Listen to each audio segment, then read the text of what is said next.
amable, todo lo que es de buen nombre, si hay virtud alguna, si hay algo que merece alabanza, en esto pensad. Lo que aprendiste, recibiste, oíste y vistes en mí, esto hagan, y el Dios de paz estará con vosotros. En gran manera me regocijé en el Señor, porque al fin se ha renovado vuestra preocupación para conmigo. Siempre pensabais en mí, pero os faltaba la oportunidad. No lo digo porque tenga escasez, pues he aprendido a contentarme en lo que tengo. Sé vivir en la pobreza y sé vivir en la abundancia. En todo lugar y en todas las circunstancias he aprendido el secreto de hacer frente tanto a la hartura como al hambre, tanto a la abundancia como a la necesidad. Todo lo puedo en Cristo que me fortalece. Palabra del Señor. Oremos. Amado Padre Celestial, que tu Espíritu Santo llene nuestros corazones a través de tu gozo, de tu paz, de tu tranquilidad, de tu amor, de tu esperanza, de esta palabra de vida, para que así esta palabra, Padre, pueda germinar en nuestros corazones y traer abundancia en frutos. Padre, revela los misterios a los corazones de todos aquellos que reciben esta palabra de buena gana, aquellos que están hambrientos de tu palabra, sácialos, Señor, en el nombre de Jesús, Padre, y aquellos que están entre dos sentires, Padre, dales convicción de confianza para que sean de una sola mente, enfocados en Cristo Jesús, y aquellos que están distanciados de ti, tráelos a tus pies, Padre, porque las corrientes de este mundo son fáciles de dejarse llevar, pero el ir y caminar en el sendero que tú nos has llamado es difícil, requiere esforzarse y comprometerse. Padre, exhorta a aquellos corazones que necesitan de tu palabra en este día. Te lo pedimos en el nombre de Cristo Jesús. Amén. Muy bien, queridos hermanos, en esta ocasión vamos a hablar del tema llamado el secreto del contentamiento. El secreto del contentamiento, donde está basado en Filipenses 4 del 8 al 13, para ver y examinar cómo Cristo nos dice de la conducta cristiana, de algunos secretos que se nos ha revelado y que muchas las veces pasamos por desapercibido. Entonces, el tema del secreto del contentamiento, vamos a ver el contexto general, primero el anterior y después el posterior, para entender la historia. Tenemos que aquí, en este capítulo 4, el apóstol Pablo se encuentra después de un largo viaje misionero, ya en su tercer viaje misionero, en el país de Roma, la actual Roma que conocemos. Y está en prisiones esperando por un juicio, preparándose para ir a corte y preparar su argumento defensivo para avalar su fe cristiana y su esperanza. Entonces, es aquí donde viene otro amigo y hermano de la fe llamado Epafrodito, como lo vimos en los capítulos anteriores de esta carta, y le lleva un regalo que en sí trae una frescura de corazón, no por el valor que se podría cuantificar en el regalo, que es una ofrenda, sino más bien por el gozo de que aquellos hermanos por los cuales el apóstol Pablo tanto trabajó, ahora ellos se acordaron del apóstol en medio de esta tribulación y necesidad. Así es que vemos también que, así como lo vamos a ver más extenso en el próximo tema, es una carta de gratitud a esta iglesia, y lo vamos a encontrar de esta forma. Entonces, queridos hermanos, vamos a enfocarnos comenzando en el primer versículo 4:8, que dice: en cuanto a los demás hermanos, todo lo que es verdadero, todo lo que es honorable, todo lo justo, todo lo puro, todo lo amable, todo lo que es de buen nombre, si hay virtud alguna, si hay algo que merece alabanza, en esto pensad.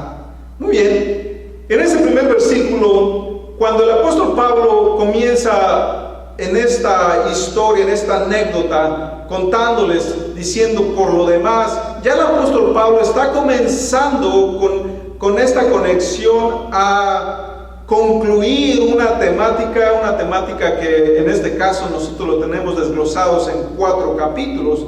Así es que ya el apóstol está finalizando esta carta, pero al finalizar viene esa carta de gratitud, y en esta ocasión el apóstol Pablo está exhortando a la iglesia de Filipos con una serie de virtudes, más específicamente 6 virtudes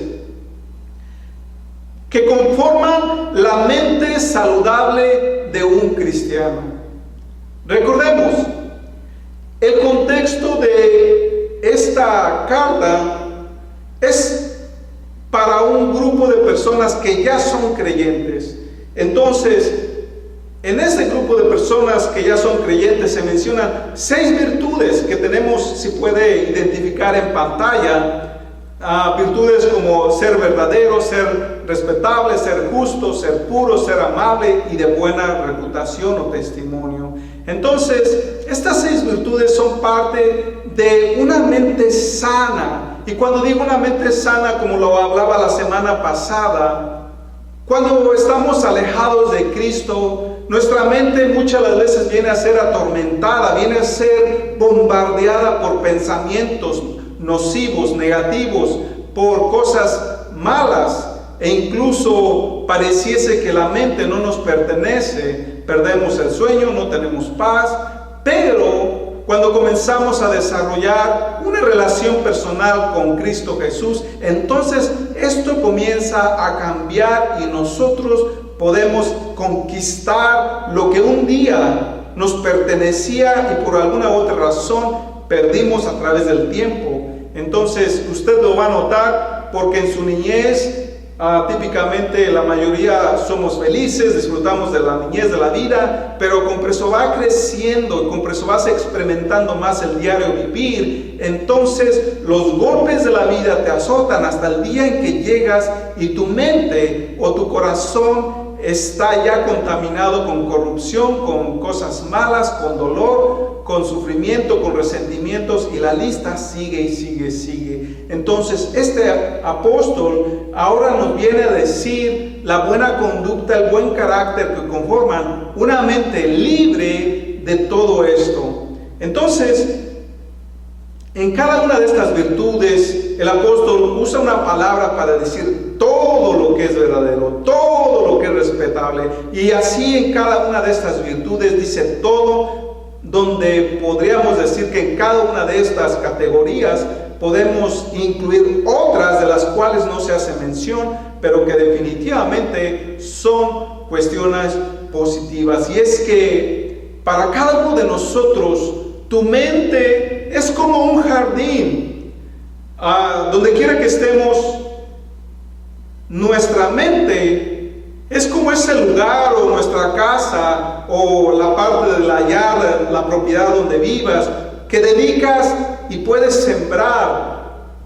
Obviamente, si tú cuidas de tu jardín, tu recompensa serán flores, árboles frutales, ornamentos, vegetales, lo que usted siembre. Pero si estamos alejados de Cristo, entonces nuestra mente divagará y estará llena de preocupaciones, todas cosas negativas y nocivas.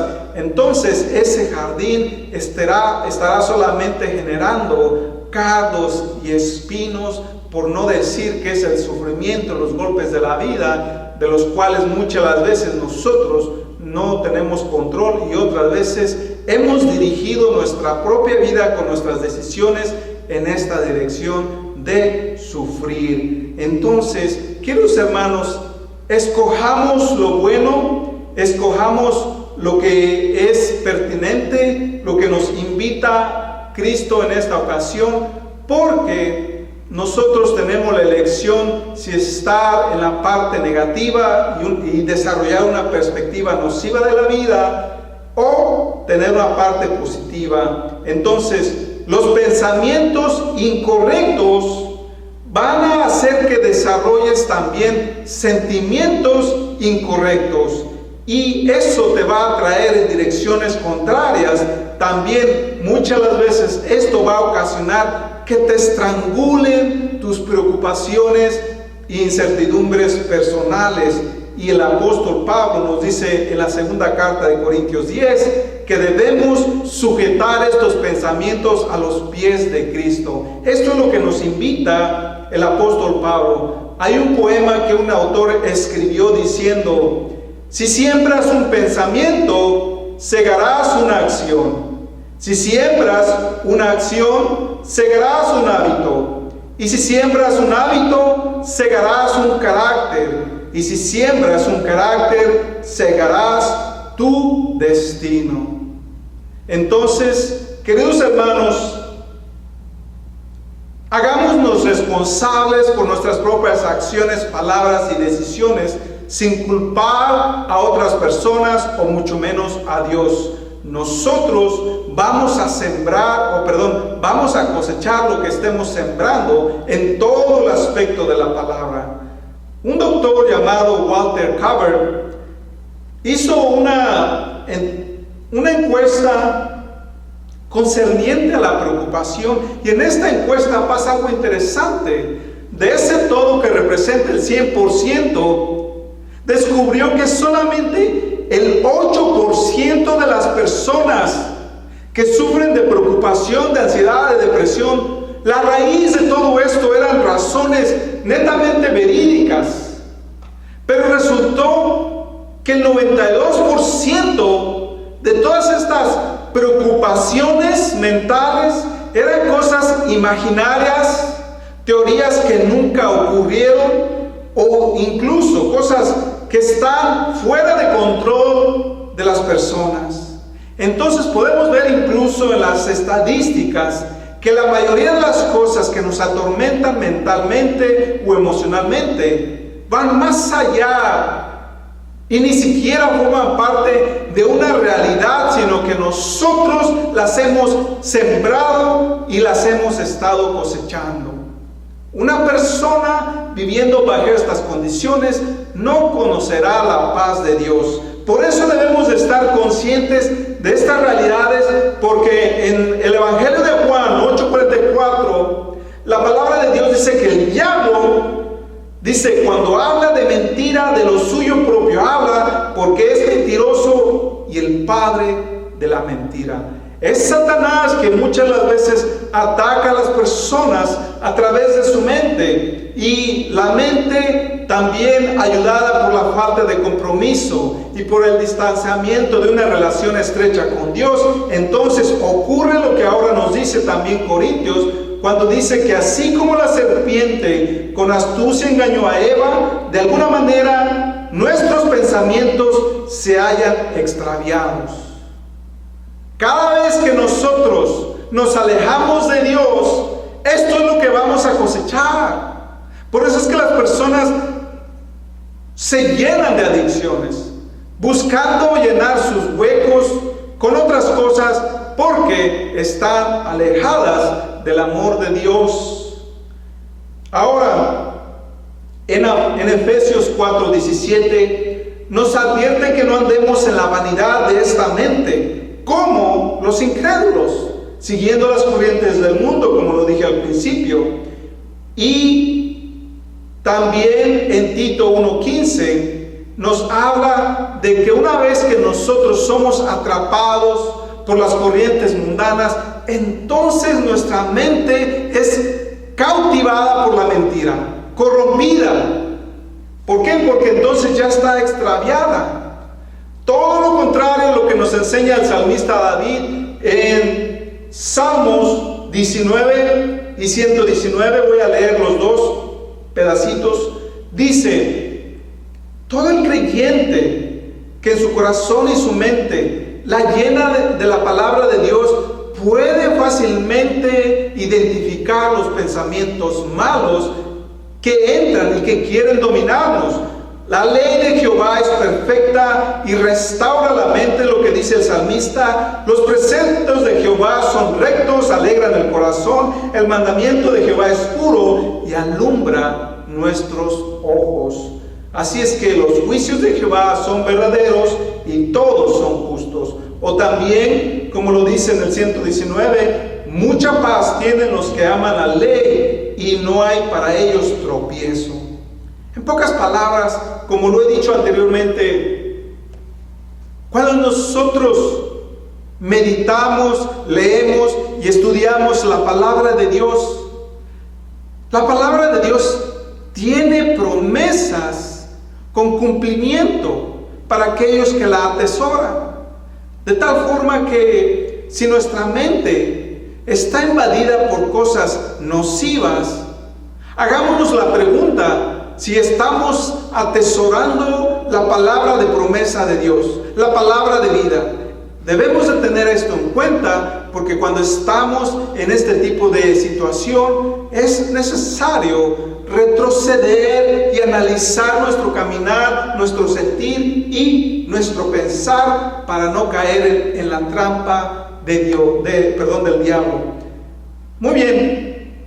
También un profesor llamado Howard Hendrick, él dice que cuando para mucha gente la situación se le hace difícil, cuando muchas de las veces estamos batallando, aquí Howard nos dice que batallamos porque tomamos los mandamientos de Dios como reglas que te dicen haz esto o no hagas aquello, y entonces cuando no estamos fomentados, cuando no estamos refinados en la palabra de Dios, muchas las veces podemos cargarnos con esta carga, podemos estar prácticamente indispuestos porque estamos viendo la parte de una serie de reglas. Entonces, lo que estamos viendo en este pasaje que nos enseña Pablo, él está diciendo que no es de ver como reglas, sino más bien como principios. Por ejemplo, es típico que en las iglesias puedan decir e implantar una serie de reglamentos concerniente a la forma de cómo te vistes. Y pueden llegar a tener hasta 100 reglamentos para tratar de incluir a todo tipo de personas. Mujeres no se vistan con pantalón, no se vistan descotadas, no se maquillen, no se pongan esto, no se pinten el pelo, no tengan el pelo largo, o yo no sé, una serie de reglas tanto para hombres como mujeres. Pero ¿qué tal si mejor tomamos un solo principio para abarcar todo esto? Y ahora en este principio podemos decir, vístase como para glorificar a Dios. Entonces, un solo principio puede abarcar cientos de reglas. Si tú vas a vestirte para glorificar a Dios, entonces no vas a usar ropa escotada, no vas a usar ropa apretada, no vas a usar cosas indecentes que simplemente no glorificarían a Dios, sino que usarías ropa apropiada para glorificar a Dios. Si te vienes con chanclas y chores y sandalias, yo no sé, ¿estás glorificando a Dios? Hazte esa pregunta y un solo principio puede abarcar cientos de reglas. Entonces también eso nos puede ayudar a no ser tan legalistas.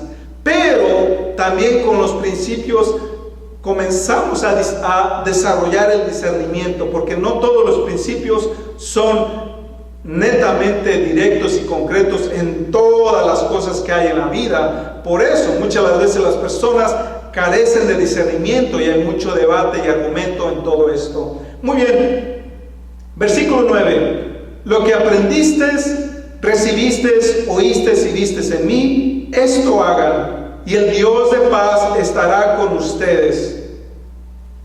Hay una ilustración que quiero dar, o una historia.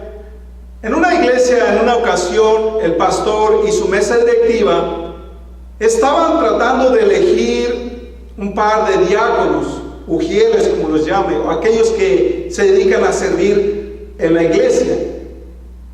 Entonces estaban tratando de discernir quiénes son los candidatos, y por allá mencionaron a fulano, sultano, pero alguien mencionó el nombre de Jaimito. Y resulta que Jaimito, pues, no tenía lo mejor en cuestión del buen testimonio. Y alguien por allá dice en la mesa directiva: no, pastor, pero es que Jaimito es más bien como un termómetro y no como un termostato. Y bueno, como siempre nos pasa, el pastor se rascaba la cabeza diciendo: ¿qué quieres decir? ¿Cuál es la diferencia entre un termómetro y un termostato? Entonces, la diferencia en un termómetro es que el termómetro está a veces arriba, a veces abajo. El termómetro solamente monitorea su alrededor y el termómetro se adapta a las circunstancias de su alrededor. Mientras que el termostato es algo muy diferente, porque el termostato es capaz de modificar su entorno. No se adapta a su entorno, sino que lo cambia. También el termostato prácticamente está bajo lo que está comprometido a hacer y no cambia como el termómetro. Y muchas de las veces el cristiano debe de ser capaz de influir a los demás para bien y no ser influido para mal. El cristiano debemos de tener ese compromiso y testimonio. Por eso es la diferencia. El apóstol Pablo entonces era como un termostato listo para cambiar su ambiente, mientras que el cristiano también puede pasar por altas y bajas. No se deja influenciar por las circunstancias externas de la situación. Entonces, queridos hermanos, para poder servir debemos de ser capaz de cambiar nuestro entorno. Y aquí el apóstol Pablo usa 4 verbos para decir lo que recibieron, lo que vieron, lo que oyeron. Eso también hacer. Todo lo puedo aceptar, todo lo puedo hacer, todo lo estoy recibiendo. Para enseñarnos una característica indispensable para todo cristiano, que una cosa es aprender y otra cosa muy distinta es recibir. Estamos hablando de 4 verbos. Una cosa es aprender y otra cosa es recibir. Muchas de las veces el cristiano contemporáneo está aprendiendo teoría, está llenando su mente y está viviendo como si estuviera en la escuela, aprendiendo, acumulando información. Pero ¿dónde está la práctica? ¿Dónde está lo que en realidad aprendemos y recibimos en el corazón?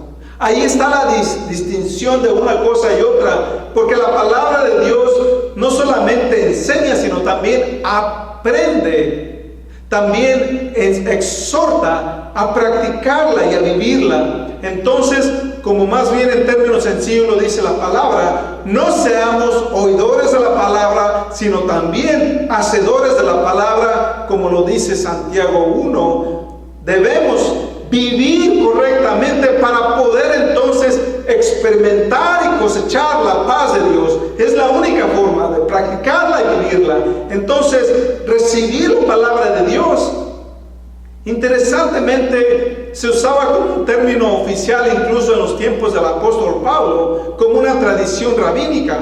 Y recordemos que el apóstol Pablo tenía ese trasfondo. De hecho, cuando hace mención de la cena del Señor, dice en 1 Corintios 11, porque yo recibí del Señor la enseñanza que también os he transmitido. Entonces, el recibir es un compromiso más profundo que el aprender. El recibir es aceptar en tu corazón como un estilo de vivir. Y lo tenemos, por ejemplo, en los judíos, que hasta el día de hoy ellos están proclamando el Shema diariamente. Y el Shema es: oye Israel. O sea, escucha la palabra de Dios. Pero no solamente en la mente, sino en el corazón. Y para el cristiano también recibamos la palabra de Dios en nuestro corazón y no solamente en el intelecto. es el oír con el fin de hacer. El incrédulo vive en un mundo hostil donde prácticamente están escasos de convicciones, todo lo contrario de lo que debe de ser un verdadero cristiano. Muy bien, en el versículo 10 a continuación viene: en gran manera me regocijé en el Señor, porque al fin se ha renovado vuestra preocupación para conmigo. Siempre pensabas en mí, pero os faltaba la oportunidad. Estamos viendo en el contexto de Pablo está a miles de kilómetros de distancia de Jerusalén, del Asia Menor, donde está la ciudad de Filipo. Y entonces, por alguna razón, dice que pasó un tiempo indeterminado. Y creo que cuando los filipenses encontraron que el apóstol Pablo estaba en prisión, ellos se empezaron a preocupar por el apóstol. Y aquí en este versículo en específico, dice el apóstol Pablo que él estaba consciente que quizás no había los medios, no había quien se lo llevara, no había recursos financieros, había obstáculos de por medio, pero que cuando ellos encontraron la oportunidad, y aquí usa la palabra para decir, revivieron, renovaron, o significa como floreció la oportunidad en que ellos buscaron la forma de bendecir al apóstol Pablo y se convirtieron en instrumentos dóciles de las manos de Dios para llenar de gozo el corazón del apóstol Pablo. Porque el hermano Epafrodito le lleva una ofrenda, dinero, y lo hallamos que en medio de la necesidad, esta ofrenda, más que cuantificar el precio o el valor de esta ofrenda, el apóstol Pablo está pesando el sentimiento de decir: ustedes se han preocupado por mi bienestar, y eso tiene más valor y llena mi corazón de gozo antes que el mismo valor del dinero. Eso es lo que está hablando el apóstol Pablo, porque vamos a ver que las características de una conducta cristiana es similar a un árbol donde el mundo lo único que va a ver es el árbol, o sea, la parte de la superficie del subsuelo.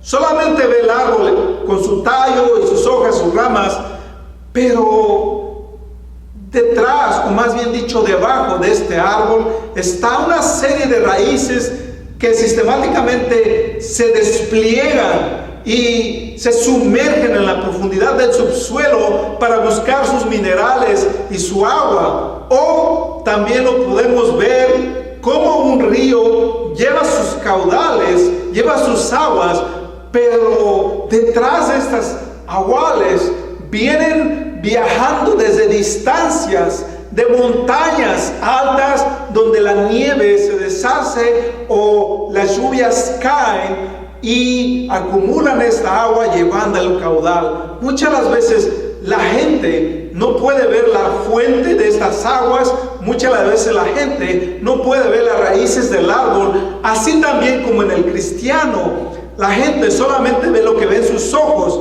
una persona más, pero detrás de esa gente hay una serie de convicciones, y detrás de las convicciones hay una fuente, y esa fuente de toda convicción buena se encuentra nuestro Salvador Cristo Jesús, como la fuente de vida, como la fuente de todo lo bueno. Y esto era lo que el apóstol Pablo está mencionando en esta ocasión. Así es que la oportunidad se presenta cuando Pablo recibe esta ofrenda a través del hermano Epafrodito, como lo vemos en el segundo capítulo de esta carta. Y fue una tremenda bendición en medio de la necesidad material que estaba sufriendo, porque quizás no nos ponemos a meditar en lo que el apóstol Pablo estaba viviendo. Recordemos, era su tercer viaje misionero y cada viaje duraba años fuera de su tierra natal. real. Y en estos viajes, que en estos tiempos era a pie o montado en un asno, en un caballo, en un camello, por barco, por tierra, el viajar era lento. Se tomaban meses para llegar a una distancia, a un destino. Y en medio de todo esto, como lo dicen las cartas corintias, el apóstol describe: sufre hambre, sufre frío, peligros de muerte, de ser robado por ladrones, de ser asesinado por vandalismo, por los judíos, azotado, apedreado, a punto de naufragar, a punto de ahogarse en los ríos, todo tipo de peligros, de hambre, de frío, todo tipo de dificultad por el amor de Cristo. No nos ponemos a pensar, y eso es algo que muchas las veces el cristiano de nuestros días está cómodo, sentado en el aire acondicionado, en el calentón, y muchas las veces no está dispuesto a salir de su zona de confort. Nos conformamos y no sabemos lo que el apóstol Pablo está diciendo cuando él está a punto de prepararse para decir lo que viene a continuación. Lo que dice en el siguiente versículo: no lo digo porque tenga escasez, pues he aprendido a contentarme con lo que tengo. Está diciendo: he aprendido a contentarme con lo que tengo. Esta palabra, que en griego significa autarques, es un término estoico. ¿Y qué quiero decir con esto? Filosofías griegas de los tiempos del apóstol Pablo, que indicaban autosuficiencia, muchas de las veces lo que tenemos hoy en día, que la mujer quiere ser autosuficiente, que el hombre quiere tener el éxito, a pesar de que tengan que sacrificar todo en su entorno. Pero aquí, esta carta paulina nos enseña otro término. La palabra autarques, que se traduce típicamente como contento, no está hablando de como conformidad, no está hablando de lo que podríamos establecer como en los términos sociológicos modernos, el status quo o el fatalismo, que quiere decir una mediocridad, una conformidad. Si naciste siendo maceta, nunca pasarás de su corredor. Si naciste siendo pobre, toda tu vida serás pobre, porque esa fue la voluntad de Dios. No es lo que está diciendo el apóstol Pablo.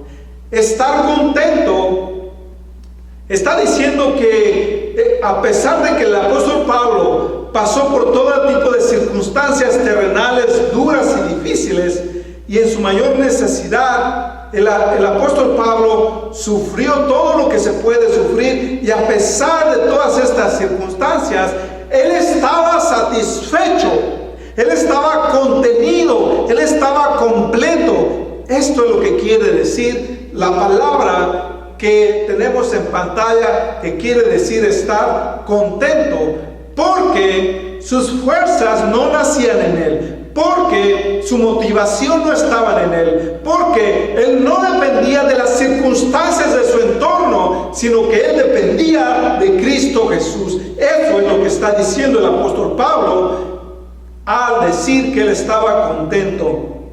Entonces, el contentamiento cristiano no es la complacencia, ni es la paz fingida o falsa basada en la ignorancia, o como lo acabo de decir, en el status quo, fatalismo o mediocridad humana, sino más bien toda la bendición, todo lo que pase, lo va a recibir porque viene de Cristo, porque viene de Dios. Entonces, Proverbios 38 nos recuerda lo que es el principio del contentamiento. Fíjense lo que dice. En una oración dice este autor: no me des pobreza ni riqueza, dame solo lo suficiente para satisfacer mis necesidades, pues si me hago rico, podría negarte y decir: ¿quién es el Señor? Y si soy demasiado pobre, podría robar y así ofender tu santo nombre, Dios. ¿Qué es lo que está pasando? ¿No acaso muchas las veces la persona dice, ¿por qué yo, Dios? ¿Por qué si yo tuviese esto, entonces sería feliz? Si yo tuviera aquello, entonces sería dichoso. Si ganara más dinero en mi trabajo, sería feliz. Pero lo vamos a descubrir en nuestro caminar, que todo esto son mentiras.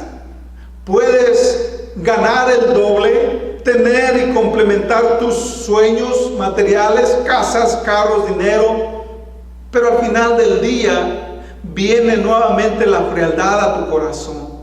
O del lado opuesto, ¿cuántas personas hemos sido afectadas y traumadas por un pasado de pobreza? Hablo a una sociedad inmigrante o a aquellos que están en otros países que no es Estados Unidos y que añoran el sueño americano. Que muchas las veces las personas se desviven, venden su vida literalmente cada hora por un precio. Tu patrón le pone precio a una hora de tu vida. Y entonces le vendes 40, 50, 60, 70 o 80 horas a la semana a ese patrón. Y así tu vida se desgasta. Llegas, como escuchaba recientemente el caso de una persona que ni a los 60 ha llegado. Ya no puede caminar. Vendió su vida, se desgastó y ahora está viviendo en miseria y dolor físico. Porque quisieron ganar dinero de más. ¿Cuántas personas te puedes pasar una luz roja con tal de ganar 2 minutos y llegar temprano a tu trabajo? Haces todo lo posible, te levantas 2 horas, te sirves un café cuádruplex para venir listo al trabajo. Haces lo que sea necesario, llamas al Uber, al taxi, pides ride aquí o allá. Hace lo que sea necesario para llegar a tiempo y no perder un solo minuto de trabajo. Pero hacemos lo opuesto para venir a escuchar la palabra de Dios. ¿Está jugando el América con las Chivas? ¿O hay una excusa para no venir a escuchar la palabra de Dios? ¿Está un festival en el pueblo o donde vives? ¿O bueno, es que voy a llevar a mi familia al festival? Vino a visitarte fulano, sutano, un familiar, y dejas de venir a escuchar la palabra de Dios. En pocas palabras, a veces incluso el peor enemigo del cristiano no es la pobreza, sino es la abundancia y la riqueza. El apóstol Pablo dice, aprendí a vivir en la abundancia y aprendí a vivir en la pobreza. Pero a veces el cristiano contemporáneo no ha aprendido a vivir en la abundancia, no sabe administrar y está buscando alocadamente llenar más sus bolsillos de dinero. Y en el proceso olvidan a Dios. Esto es lo que debemos de meditar, porque muchas de las veces no hemos aprendido la dureza de la vida o la abundancia, como el apóstol Pablo nos está diciendo. Entonces, esta palabra nos está diciendo que para nosotros cultivar el contentamiento debemos entender de dónde nace la fuente de estar completos. No va a ser en el materialismo, no va a ser en tus sueños, no va a ser en otra persona, sino lo vamos a ver que el contentamiento de Pablo viene directamente de Jesús. Pablo dice en 1 Timoteo 6:6, grande ganancia es la piedad con contentamiento. O el autor de Hebreos 13:5 nos dice, sean vuestras costumbres sin amor al dinero, contentas con lo que tienes ahora, porque él mismo ha dicho, nunca te abandonaré ni jamás te desampararé.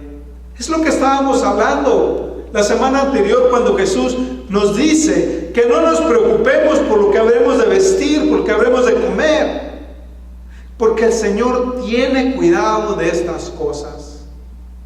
Yo no sé cuántos de ustedes es lo que están experimentando en esta crisis global, cómo el Señor es bueno y cuida de los suyos en medio de la tempestad. Así es que en el versículo 12 el apóstol Pablo sigue diciendo: sé vivir en la pobreza y sé vivir en la abundancia. En todo lugar y en todas las circunstancias he aprendido a hacer frente de todo esto.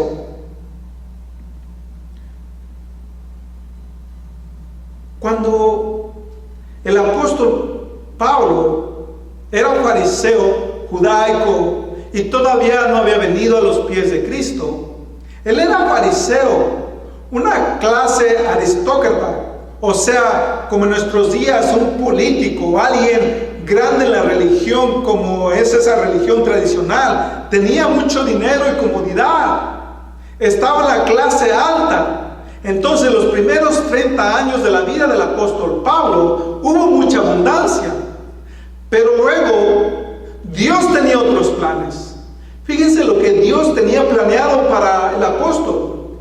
Cuando todavía se llamaba Saulo, ahora viene una revelación a un profeta y mandan al profeta para que le diga al apóstol Pablo los nuevos planes que tenía Dios para él, porque Jesús revela estas palabras: yo le mostraré cuánto debe padecer por mi nombre, cuánto debe de sufrir, y todo lo que acabo de mencionar que él vivió: hambre, frío, pobreza extrema, sufrimiento, golpe, peligros de todo tipo.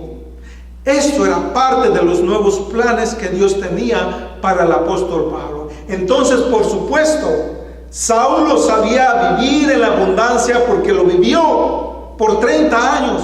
Pero los próximos 30 años, entonces Dios le enseña a sufrir, a batallar por causa del reino de Dios. ¡Qué gran diferencia! Y el apóstol Pablo está diciendo: yo sé lo que es vivir en pobreza, pero también en abundancia. Pero he dado prioridad a lo excelente, a lo divino, a lo celestial, a los planes de Dios. Así es que, queridos hermanos, pocos hemos aprendido a tener abundancia, porque en la abundancia olvidamos a Dios. La prosperidad ha dañado más a los creyentes que todo tipo de adversidad. Dice Apocalipsis 3:17: yo soy rico, hablando el insensato, y me he enriquecido y de ninguna cosa tengo necesidad. Cuando el corazón de una persona dice que de ninguna cosa tiene necesidad, olvidan a Dios. Es un principio que típicamente lo vamos a ver con los jóvenes, llenos de vigor, de fuerza, de intelecto, de ganas de vivir, que no necesitan de Dios. O las personas que tienen un buen trabajo, dinero, no necesitan a Dios. Las personas con títulos no necesitan a Dios. Muchas las veces el ser humano encuentra a Dios cuando está en su lecho de muerte, cuando está en una enfermedad de muerte, cuando está en un desastre entre la vida y la muerte, en cosas ásperas y adversas. Es ahí donde entonces buscamos, porque sentimos la necesidad de encontrar a nuestro Creador. Entonces, queridos hermanos, una persona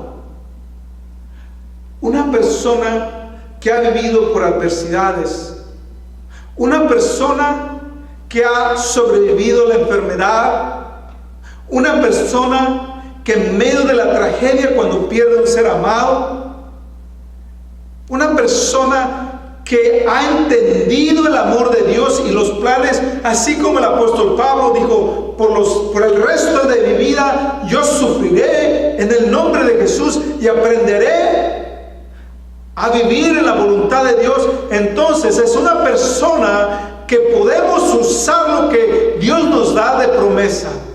Todo lo puedo en Cristo que me fortalece. Versículo 13. Todo lo puedo en Cristo que me fortalece, porque sabré que ni la vida ni la muerte me separará del amor de Dios, ni la adversidad ni la abundancia, porque lo sabré estabilizar, balancear. Daré prioridad a mi vida. Cuando a veces el cristiano o las personas religiosas ponen en las redes sociales, todo lo puedo en Cristo que me fortalece.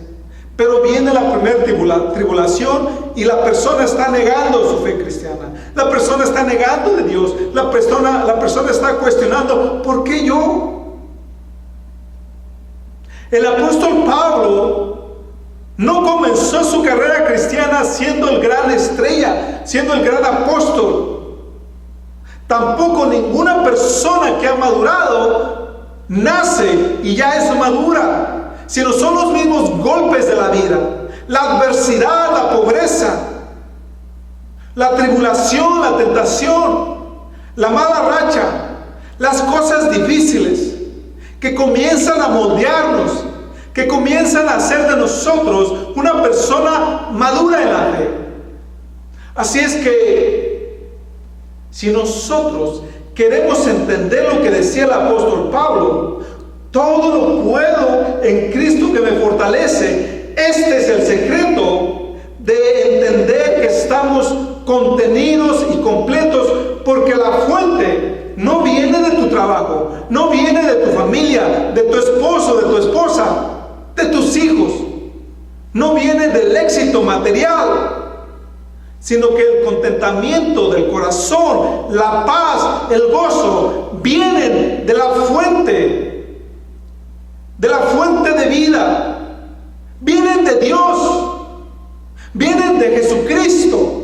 Y aquel que no tenga a Cristo como la fuente de vida, como la fuente de fuerza, como la fuente de fe, entonces estará divagando de un lado a otro, estará con su mente contaminada, corrompida, estará como las olas del mar, de un lado hacia otro, como los vientos que te llevan las doctrinas falsas, que te llevan las preocupaciones, que tu mente está tan apurada, llena de ansiedad, porque algo no está bien en tu vida. Porque el espíritu de miedo ha invadido el mundo entero con una pandemia o cualquier otra razón. Todo cristiano, por difícil que esté viviendo sus circunstancias personales, todo cristiano lo podrá en Cristo, porque Él es su fortaleza. Porque Cristo es nuestra fortaleza, y ahí yace el secreto del contentamiento. El secreto de estar contentos, completos y satisfechos, porque en la debilidad Cristo te dará fuerzas. Él te levantará. Si estoy aquí, está Cristo conmigo. Si me voy a Él, yo voy a Cristo. O en pocas palabras, el apóstol Pablo lo dice en la carta de Gálatas 2:20, cuando dice, escuchen con cercanía lo que estoy diciendo: con Cristo he sido juntamente crucificado, y ya no vivo yo, sino que Cristo vive en mí. Lo que ahora vivo en la carne, lo vivo por la fe en el Hijo de Dios, quien me amó y se entregó por mí mismo. Así son las raíces que buscan hasta que encuentran su agua y su alimento. Así son los ríos que viajan porque hay fuente que les da vida. Y así para el cristiano, la fuente de vida que nos alimenta y nos recarga es directamente Cristo Jesús. Toda persona que no tiene a Cristo Jesús, su fuente de recursos se agotará tarde o temprano. Aún el joven envejecerá y perderá sus fuerzas. Aún el lleno de salud, de vigor, de dinero, se agotará, y llegará el día en que la persona será derrumbada por las circunstancias de su entorno. Por eso aquí, todo lo puedo en Cristo que me fortalece, lo podemos traducir como: para todo tengo fuerzas en aquel que me llena de poder, que es Cristo Jesús. Si tienes a Cristo, tendrás la fortaleza para vivir todo tipo de circunstancias, en la pobreza y en la riqueza, y entonces en tu mente vendrán las 6 virtudes que habla el apóstol Pablo. Todo te será verdadero, justificable, respetable,